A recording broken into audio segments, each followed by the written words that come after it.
नमस्कार. एकदा एका आदिवासींना मी भेटलो. आजोबा. त्यांना मी नमस्कार वगैरे केला. तर ते म्हणाले, की "अ, कसा आहेस तू?" म्हटलं, "चांगलं आहे सगळं. तुम्हाला भेटायला आलो." म्हटलं, "तुमचा जीवनाचा अनुभव काय ते विचारायला आलो." जनरली आम्ही असं सगळे जे अ, अत्यंत म्हातारे लोक वगैरे असतात त्यांना जीवनाचा आम्ही मतितार्थ काय विचारत असतो. आता आजपर्यंत मी कितीतरी हजारो लोकांना भेटलो, त्यांना विचारलं. तसंच त्यांना विचारलं. तर त्यांना 90-95 वर्षाचे वगैरे असते. त्यांनी असं दूर एका ठिकाणी आग लागलेली होती म्हणजे जंगलामध्ये. ते म्हणाले, की "तुला काय वाटतं ती आग कशी लागली असेल?" म्हटलं, "उन्हाळा असेल तर ती लागू शकते पानं जळून वगैरे." तर बरोबर आहे. कधी-कधी पावसाळ्यातही लागते, हिवाळ्यातही लागते, उन्हाळ्यातही लागते. म्हटलं, "तुम्हाला म्हणायचं काय?" काय सांगू म्हणे, माणसाची हाव इतकी खराब असते, की त्या हावीमुळे तो स्वतःचं तो नुकसान करतोच, पण मानवजातीचे नुकसान करतो. कारण की जर का खूप मोठे लोक असतील तर हजारो लोकांवर त्यांचा परिणाम होतो. अधिकारी लोक असले, काही असले तर. तुम्ही असं का म्हणताय?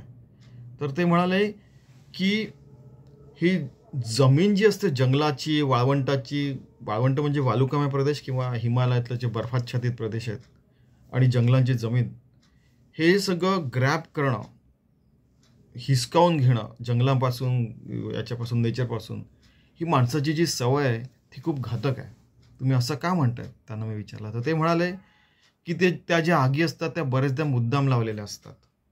आणि मग तिथे आदिवासींचा उपयोग केला जातो. त्यांना तिथे म्हणतात, की तुम्ही थोडे दिवस शेती वगैरे करा वगैरे. ते करतात.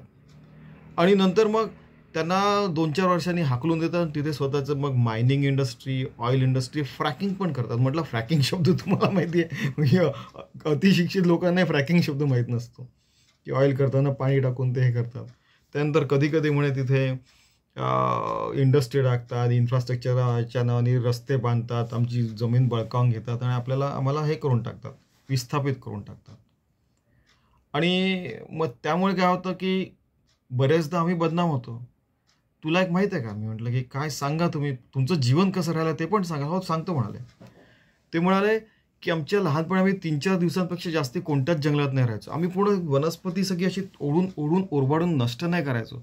फळं तोडायचो, खायचो, पुढे जायचो, नदीचं पाणी प्यायचो, पुढे जायचो." तर त्यामुळे काय व्हायचं, की जंगल चांगले राहायचे आणि आम्ही पूर्ण शाकाहारी आहोत. जे शाकाहारी नसतात ते आदिवासी नसतात, एवढं लक्षात ठेव. कारण की शाकाहारामुळे आम्ही जास्त तंदुरुस्त राहतो. आम्हाला सगळे, तुमच्या शब्दात सांगायचं म्हणजे आम्हाला पूर्ण प्रोटीन्स आणि व्हिटॅमिन्स वगैरे मिळतात. म्हटलं, तुमची इंग्लिश तर खूप चांगली आहे." "हो," म्हणे, "मला 4-5 भाषा येतात. आता 100 वर्षाचा होत आलोय," म्हणे. "ज्या प्रदेशात राहिलो 3-4 वर्ष राहिलं की ती भाषा येऊनच जाते." म्हटलं, "तुम्ही तर खूप हुशार आहे." "नाही," म्हणे, "मी एकही वर्ग शिकलेला नाही," म्हणे. बघा तुम्ही, हां. आणि पण माणसाची ही जी हावरट प्रवृत्ती आहे, ती घातक आहे. म्हटलं, "हे भारताचं होतं का?" ते म्हणे, "नाही, भारतात नाही, आम्हाला खूप जण भेटायला येतं," म्हणे. "आमचे ते अशा त्या बांगड्या करतात, त्या बायका फॉरेनच्या विकत घेतात किंवा समजा टोपली केली तर आपल्या इथल्या बायका पण टोपल्या वगैरे घेऊन जातात किंवा अजून काही आम्ही जे जे अवजार वगैरे तयार करतो, तर चाकू किंवा असं लोखंडाची भांडी वगैरे, तर ते आपल्या भारतातले लोकं घेऊन जातात," म्हणाले. "माणसं, बायका कोणी येतं घेऊन जातं," म्हणे. "असं काही नाही." पण त्या फॉरेनच्या लोकांनी पण सांगितलं, की त्यांचे ते पण असंच असतं. हे भूमाफिया लोकं असतात. ते सगळं नष्टच करतात म्हणे त्यांच्या इथे, आपल्या इथे. आणि त्यामुळे काय झालेलं आहे म्हणे, की पुन्हा तुझ्या शब्दात सांगायचं अशीच तर एन्व्हायर्नमेंटल कॅटॅस्ट्रॉफ झाला. म्हटलं, "तुम्ही मला ओळखताय? अरे तुझं तू म्हणे एकदा तू येतोय सांगितलं ते आम्ही ते बघितलं तू काय बोलतो." ते एन्व्हायर्नमेंटल कॅटॅस्ट्रॉफ. तुम्ही बघा, की कोणाला शिक्षित म्हणावं, कोणाला म्हणजे प्रश्न तोच पडला, की यार जो माणूस कधी एका वर्गातही नाही गेला आणि त्याला एवढ्या सगळ्या लँग्वेज येतात, त्याला सगळा वाईज अनुभव पण आहे. तुला एक सांगू, ते शेवटी म्हणाले, की माणूसच माणसाचा शत्रू आहे. मग त्यांना ते उद्धरेत आत्मना नात्मानं अवसादेत. उद्धरेत आत्मानं अवसादेत. आत्मैव हि आत्मनो बंधू आत्मैव रिपुरात्मनः. आपणच स्वतःचे मित्र आणि शत्रू असतो. माणूस तर सगळ्यात मोठा शत्रू आहे म्हणे स्वतःचा. इथे कोण नष्ट करताय म्हणे. कोणता प्राणी तुम्हाला मारायला येतोय? एकदा तो व्हायरस आणि बॅक्टेरिया आला, त्याच्यावर तुम्ही औषध काढलेलं आहे. स्वतःचे शत्रू आहेत म्हणे माणसं.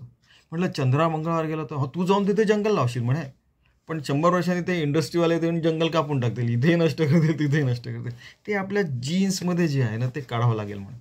पूर्ण खालून वरपर्यंत पूर्ण सगळ्या स्तरावरच्या सगळ्या लोकांना पूर्ण त्यांचं एकदा पूर्ण माइंड शुद्ध करावं लागेल म्हणे, तरच हे होऊ शकतं.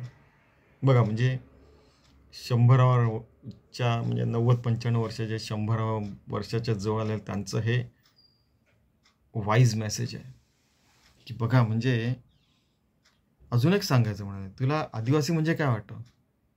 मी म्हटलं काय नाही, तुम्ही तुमच्या शब्दात सांगा. म्हणे आदिमाता जी आहे तिचं जे तिची जी सेवा करतात त्यांना आदिवासी म्हणतात. तुम्ही उठता आणि त्यांचाही हा शब्द आहे, कोणी काही पण उठतं आणि काही पण अर्थ सांगतो ते चुकीचं आहे म्हणे. मला माहिती आहे म्हणे, मी तुझ्या सद्गुरूंचे प्रवचन ऐकले आहेत म्हणाले मराठीत. कोणी उठतं आणि काहीतरी बोलतो त्यांचे बरोबर शब्द आहे म्हणाले ते, की जे खरंच आत्मज्ञानी आहे, जे खरंच विचारी आहे, ज्यांनी खरंच काहीतरी त्याच्यात केलं त्यांनी ते बोललं तर ऐकणं योग्य असतं. तर बस एवढंच सांगायचं म्हणे की आदिमातेला समर्पित आपण जीवन जगू शकतो.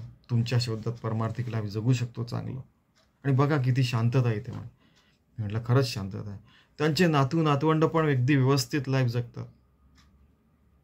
बघा म्हणजे कोणाला शिक्षित म्हणायचं आणि कोणाला अशिक्षित म्हणायचं, कोणाला पॉवरफुल म्हणायचं आणि कोणाला वीक म्हणायचं, याचं पण म्हणजे देवानी असं म्हणजे असं देवानी घोळ नाही घातलाय, माणसाने घोळ घालून ठेवलेला आहे. देवानी इतकं सगळं शुद्ध तयार करून ठेवलेलं आहे, आपण गडबड करून राहिलो त्याच्यात, आणि त्यामुळे एन्व्हायरमेंटल कॅटॅस्ट्रॉफ होतं.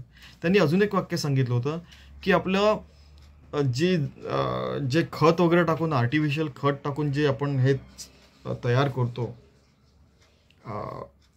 पीक तयार करतो, काही दिवसांनी त्याच्यातलं सत्व निघून जाईल. हो, किती आर्टिफिशियली आपण इंजेक्शन देऊन स्ट्रॉंग झालो तर ते इंजेक्शन नाही गेलं तर आपण कदाचित वीक होऊ शकतो काही दिवसांनी. आपले जीन्स असतात, DNA पण वीक होऊ शकतात. त्यामुळे नॅचरल लाईफ जगणं खूप आवश्यक आहे.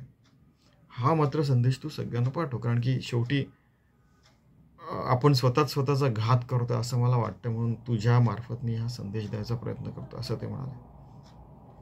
तर तुम्ही तुझे स्वामी जे म्हणतात परमार्थिक लाईफ ना, ते अगदी बरोबर आहे. आणि तू जे म्हणतो म्हणे की आदर्शवादी जीवन जगणं हाच एक पर्याय आहे याच्यावर, हे खरं आहे तू म्हणतो ते. मला अजून कोणाचं सर्टिफिकेट नको आहे. मी त्यांना म्हटलं, त्यांना प्रणाम केला आणि त्यांच्या डोळ्यात पाणी होतं की मला असं वाईट वाटलं की मला असं वाटतं की तुम्हाला सारखं भेटावं, तुमच्याबरोबर राहावं, सगळ्यांनी येऊन तुमच्याकडनं शिकावं असं वाटतं, पण ते शक्य नाही होत म्हणे. आता बघ तुझ्याशी बोलायकरता मला म्हणजे सकाळी त्यांनी आंघोळ करून आपलं सगळं व्यवस्थित म्हणजे साधना वगैरे करून ते थोडा आराम केला, नंतर माझ्याशी बोलले होते. बघा नंतर पुन्हा ते आराम करायला गेले. अजून 95 वर्षी ते काय करणार ना, तसे ते तंदुरुस्त होते पण त्यांना थोडंसं काहीतरी झालं होतं त्यावेळेला,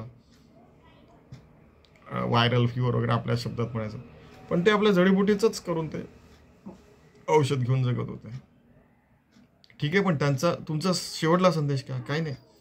तुझ्या स्वामीजींनी सांगितलं परमार्थिक जीवन हेच एक व्यवस्थित जीवन आहे, आणि माणसाने आपली हाव सोडून आपल्या फक्त जसं ग्रीड सोडून नीड्सवर बेस्ट आधारित जीवन जगावं, हेच एक बेस्ट आहे. ठीक आहे, तर धन्यवाद. आपण असं जीवन जगायचा प्रयत्न करूया. Thank you very much.